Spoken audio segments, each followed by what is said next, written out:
Il y a un terrain de foot au Japon où on voit pas le côté de l'autre horizon. Un jeune Paris là, 17 ans, arrive au bout à 39 ans.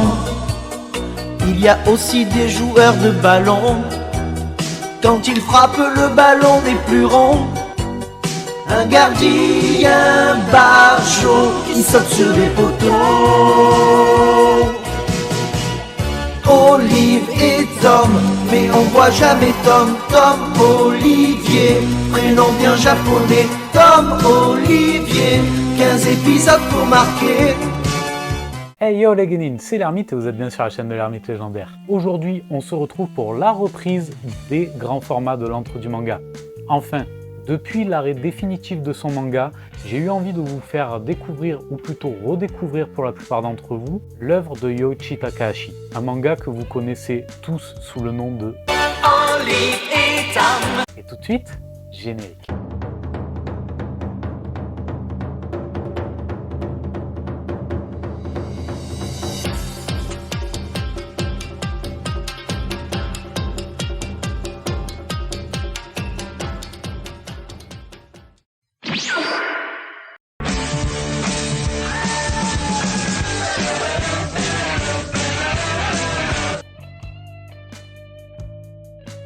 Alors Captain Tsubasa, qu'est-ce que ça raconte? Laissez-moi tout d'abord vous présenter son auteur. Yoichi Takahashi, le papa de Captain Tsubasa, est né le 28 juillet 1960 à Tokyo.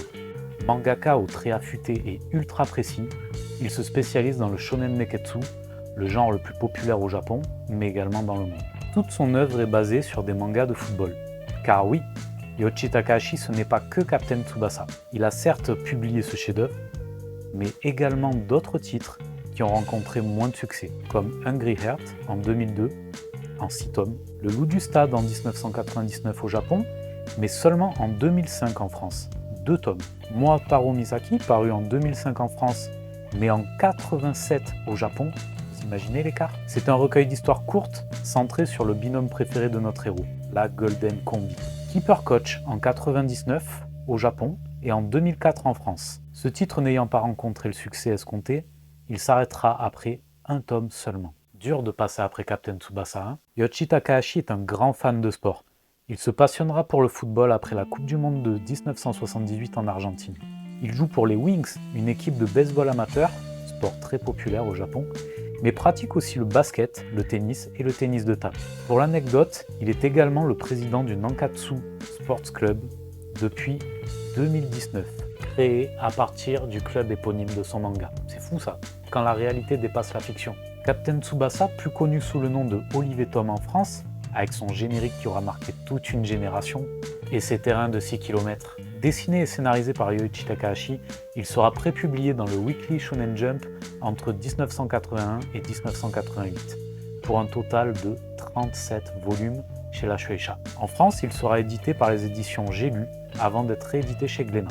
La franchise Captain Tsubasa a également évolué au fil des années avec des jeux vidéo, mais aussi l'anime diffusé entre 1983 et 1986 sur TV Tokyo. Il arrivera plus discrètement en France sur la 5 en 1988 dans l'émission Youpi, l'école est finie. Le Club d'eau, le mythique Club d'eau, rediffusera la série en 1991. L'anime sera fréquemment rediffusé depuis, notamment en 2002 sur la 5 et Canal+, puis à nouveau sur la 5 entre 2011 et 2012. Actuellement, la série est disponible en intégralité sur de nombreuses plateformes. Plus récemment, Olive et Tom Le Retour, une adaptation très libre de Road to 2002, et le remaster que je trouve pour ma part excellent et un peu plus moderne. Captain Tsubasa, c'est également une pléthore d'arcs narratifs, puisque la série a continué après les 37 tomes.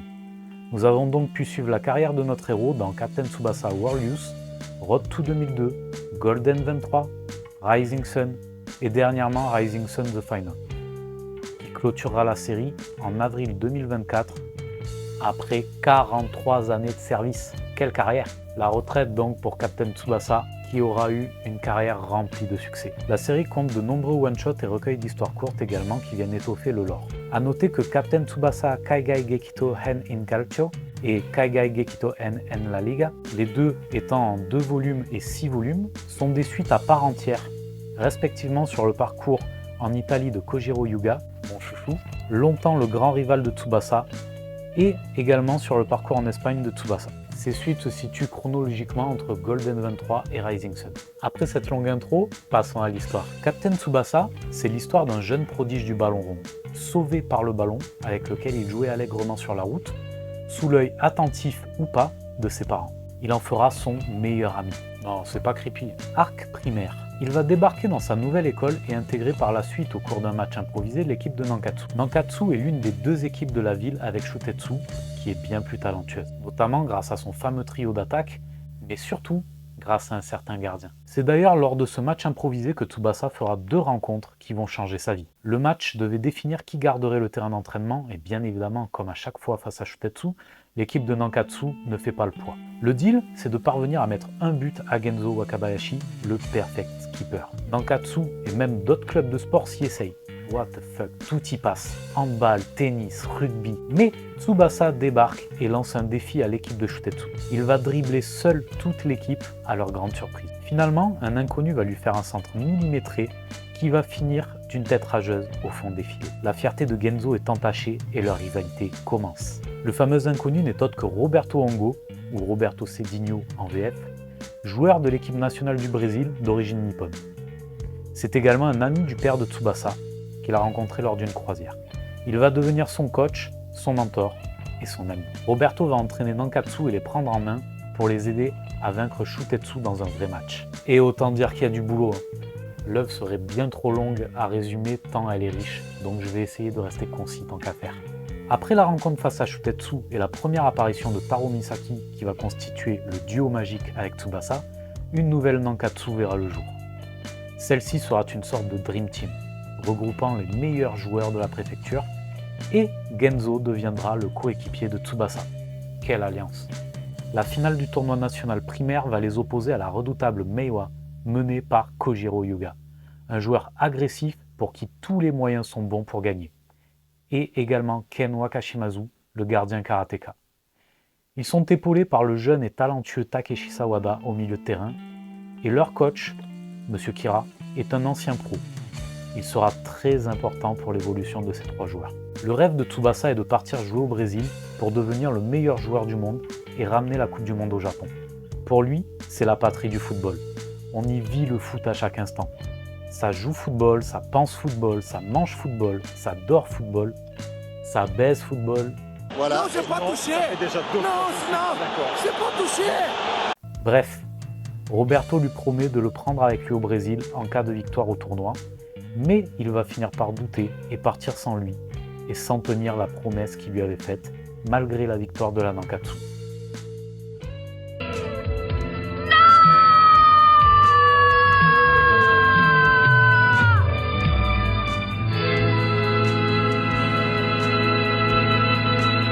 Oups, spoiler. Arc collège, qu'importe, Tsubasa a de la suite dans les idées. Il mènera 3 fois de suite son équipe en finale du tournoi national pour 3 sacres. Le dernier néanmoins sera partagé avec la nouvelle équipe de ses anciens rivaux, la Toho. Ce sera un match épique, mais pour en arriver là, il lui aura fallu se surpasser. Blessé à la cheville par le tueur d'as Makoto Soda et à l'épaule dans la rencontre face à Naniwa en voulant protéger l'un des jumeaux Tachibana, il va affronter une véritable ménagerie. À l'Arc Collège, c'est le zoo. Otomo.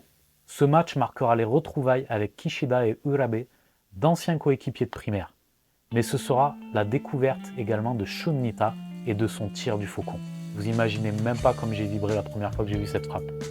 On a tous essayé de la reproduire, avouez. Passons sur le tir et tacle rasoir de Soda, ainsi que sur le Skylab ou catapulte infernale des jumeaux. Nous avons également la redoutable Hirado menée par Jito et Sano, et qui auront poussé Tsubasa à finaliser sa feuille morte.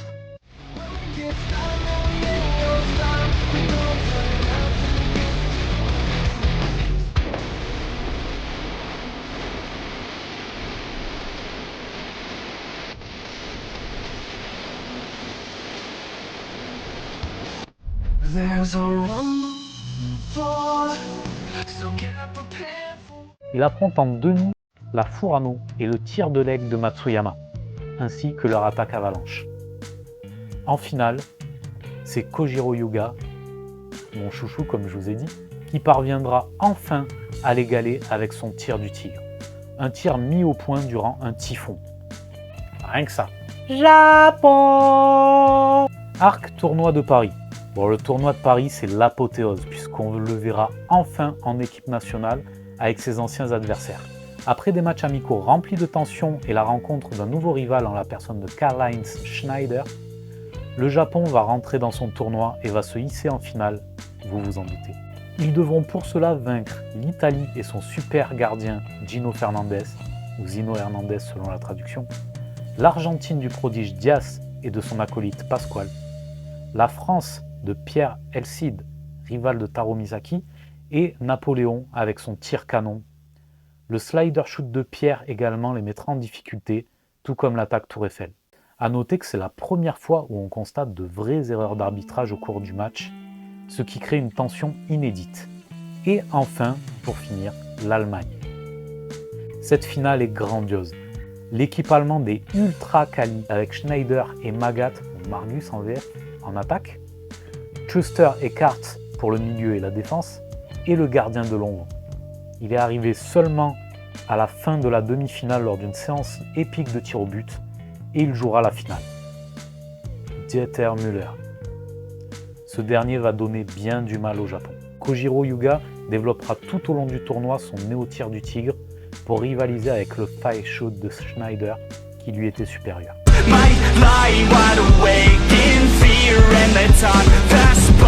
Après le sacre du Japon et sa déclaration d'amour à Sanae, son admiratrice depuis la primaire, et oui, il n'y a pas que le foot qui l'intéresse en fin de compte.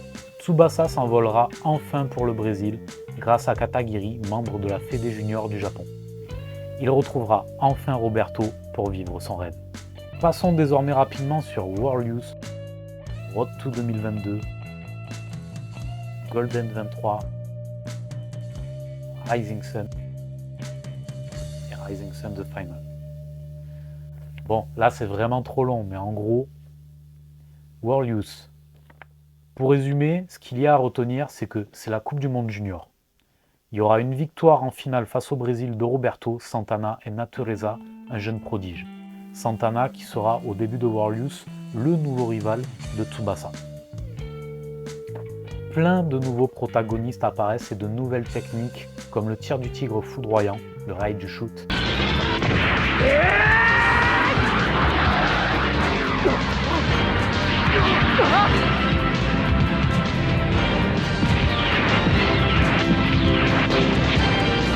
Ou le canon avec recul de Shunkosho, le chinois.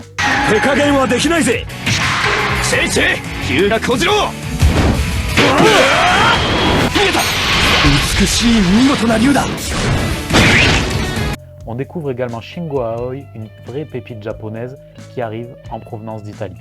Road to 2002, c'est les débuts pro en Europe pour certains joueurs. Tsubasa débute avec le Barça, Yuga avec la Juve, Wakabayashi avec Hambourg, Natureza avec le Real et Santana avec Valence. On verra de nombreux personnages réels comme Zidane, qui n'est autre que Zidane, Rivaol, qui est Rivaldo, Thuram pour Thuram, et les Trezeguet pour Trezeguet. Vous avez compris le concept. Il y aura de nombreux personnages connus. Et on verra Tsubasa évoluer avec eux, tout comme Yuga. Golden 23 est vraiment atypique. C'est un arc qui reprend la qualif pour les JO sans Genzo, sans Yuga, sans Tsubasa et sans Aoi. C'est davantage centré sur les oubliés du Japon, ceux qu'on appelle les 3M, Misaki, Matsuyama, Misugi, qui vont porter cette équipe durant les qualifs. Mais cet arc va également remettre à l'honneur plusieurs personnages un petit peu oubliés comme Nita, Sorimachi, l'autre attaquant de la Toho, ou Wakashimazu, qui jouera même parfois attaquant. C'était un poste qu'il occupait parfois à la Meiwa. Nous aurons également quelques nouveaux personnages comme Igawa Gakuto ou Yuji Soga, ou la Futsal Combi avec Kazami et Furukawa, avec tout un background très intéressant pour chacun d'entre eux. Comme je vous le disais précédemment, Nita et Sorimachi seront remis en avant, mais également Urabe et Kishida. C'est un arc très rafraîchissant. Rising Sun et Rising Sun The Final. Nous sommes enfin aux JO. Les JO, c'est le rêve de Taro Misaki. Tsubasa pense davantage à la World Cup, mais Misaki, lui, ne rêve que des JO. C'est l'ultime arc de la saga, et c'est peut-être pas plus mal, car à force d'être dans la surenchère, on se retrouve avec des techniques qui ne veulent plus rien dire. Le Full Metal Phantom, par exemple, exécuté par Santana et Natureza, qui reprend les Tornado Shoot de Ino, le canon avec recul de Sho et le Raiju Shoot de Yuga. Rien que ça, quoi. Nous verrons malgré tout des rencontres dantesques et très intéressantes comme un Allemagne-Brésil de toute beauté, un Japon-Allemagne également, ou un Japon-Espagne. J'imagine forcément que la finale sera Japon-Brésil. Encore. Trop d'ellipses néanmoins, comme pour la demi-finale face à la Hollande dans Warriors, l'œuvre de Takahashi va se clôturer en partie d'ailleurs sur le jeu mobile Captain Tsubasa Dream Team dont il scénarise les derniers chapitres. Les derniers chapitres qui se passeront après les JO et qui devraient se clôturer avec la finale de la C1, la Champions League, où on verra peut-être Tsubasa lever la coupe aux grandes oreilles. Quand est-ce que j'ai découvert Captain Tsubasa? Bon, quand et comment plutôt? Alors j'ai de vagues souvenirs de Captain Tsubasa dans le Club Dorothée, mais ma première véritable rencontre avec le manga est passée par l'animé. Je l'ai découvert sur France 5 dans l'émission Midi les Zouzous. J'étais en 5e et je ne m'intéressais pas du tout au football. Ça a bien changé depuis. Captain Tsubasa, ça m'a fait prendre le virus du football. Vraiment, j'ai aimé cet esprit, cette cohésion, cet esprit d'équipe et toutes les règles du football en fait que je connaissais très peu.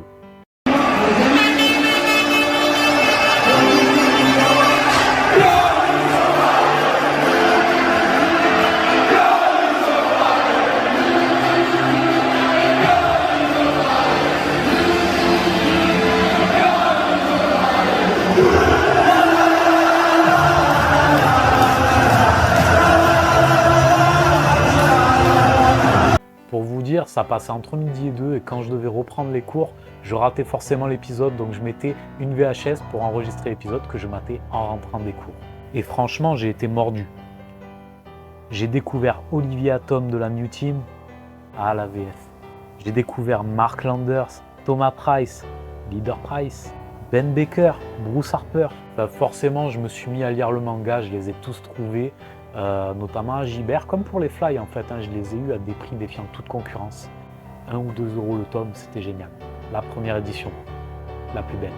Et forcément, je me suis mis au foot à force de vouloir reproduire le tir du tigre foudroyant, la feuille morte, le tir de l'aigle, le tir du faucon. On l'a tous fait, avouez. C'est comme le Kamehameha, c'est culte.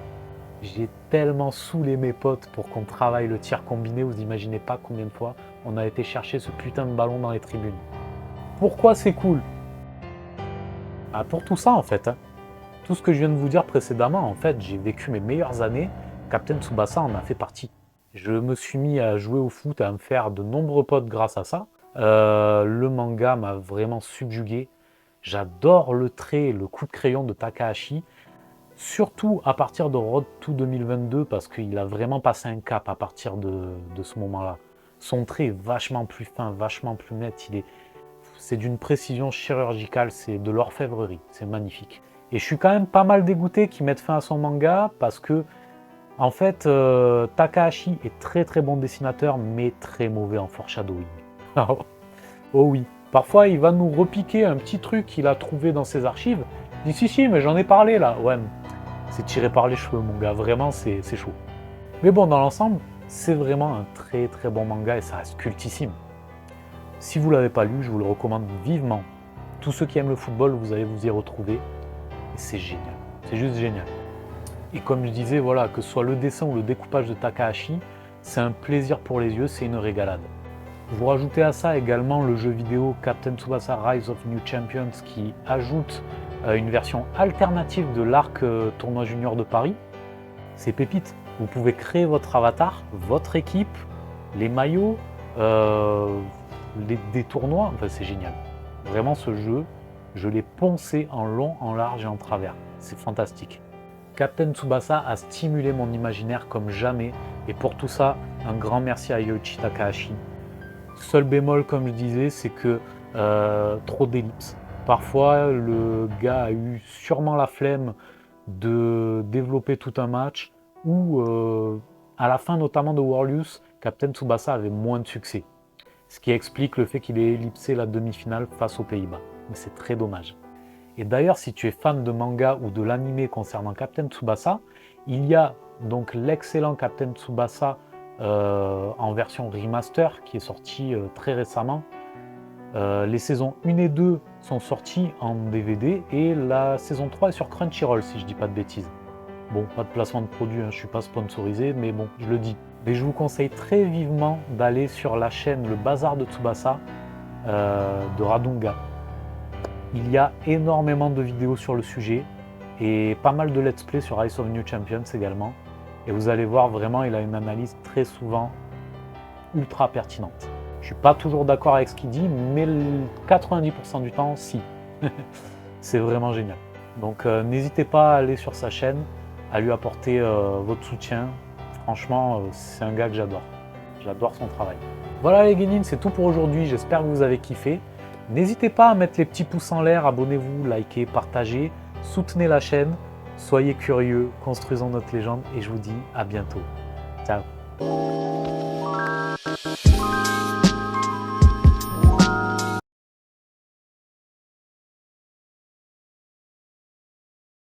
Tu t'es abonné? Tu t'es pas abonné? Abonne-toi!